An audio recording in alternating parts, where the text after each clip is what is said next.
À titre de membre, vous avez accès à l'ensemble des contenus. Pour y avoir accès, connectez-vous avec votre courriel et le mot de passe transmis. Sur la page d'accueil, vous trouverez des articles à la une et les types de publications disponibles, lesquels sont également accessibles dans le bandeau bleu. Le site de la Lib commentée comporte 5 rubriques. Afin d'avoir une vue d'ensemble des articles commentés, positionnez votre curseur sur l'onglet Lib commentée et le menu se déploiera automatiquement. Les articles sont classés par chapitre. Les articles en bleu sont commentés, alors que ceux en gris sont abrogés ou remplacés. Si vous cliquez sur l'onglet Lib commenté, au lieu de positionner votre curseur, vous verrez sur une page l'ensemble des articles disponibles. En cliquant sur un article, vous aurez accès à l'ensemble de son contenu ainsi qu'à 4 types d'informations complémentaires liées à celui-ci. Ainsi, l'onglet Analyse et commentaires vous permet d'accéder aux annotations de l'article. Lorsque les annotations sont volumineuses, l'onglet est subdivisé par sujet.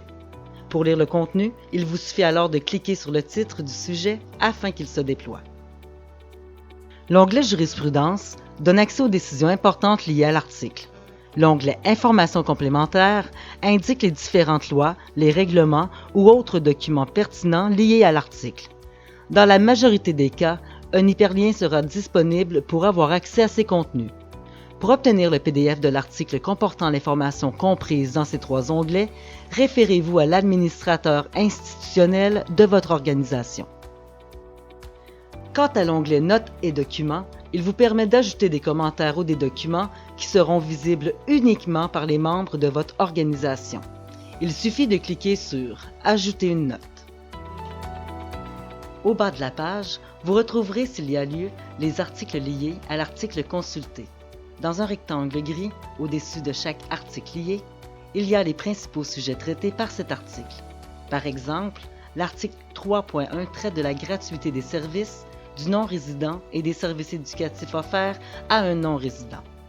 L'onglet LIP permet d'accéder directement au site gouvernemental de la Loi sur l'instruction publique des publications du Québec.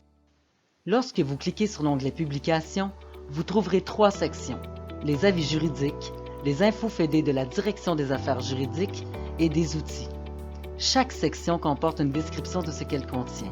Sur la page d'accueil, vous avez la possibilité d'utiliser l'outil Recherche.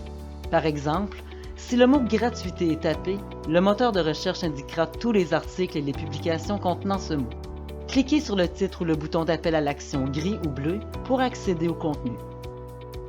Vous avez également la possibilité d'ajouter un filtre à votre recherche afin d'avoir tous les résultats liés aux publications ou aux articles. L'onglet « À propos » contient notamment le nom des différents collaborateurs ayant participé à l'élaboration de la plateforme et 2 tutoriels pour la connexion des administrateurs institutionnels et la connexion des membres. L'onglet « Nous joindre » vous permet de formuler une demande à l'administrateur en cas de problème ou de question, ou encore si vous avez des suggestions ou commentaires à nous partager.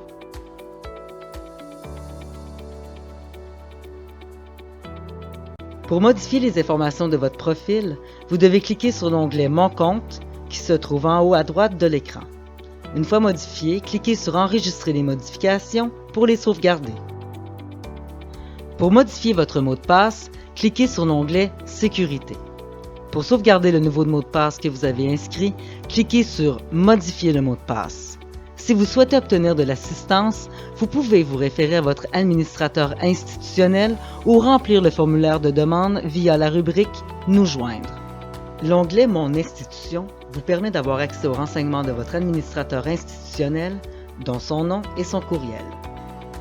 Si vous avez des questions ou vous avez besoin d'aide, communiquez avec nous par téléphone, par courriel ou en complétant le formulaire dans la rubrique « Nous joindre ».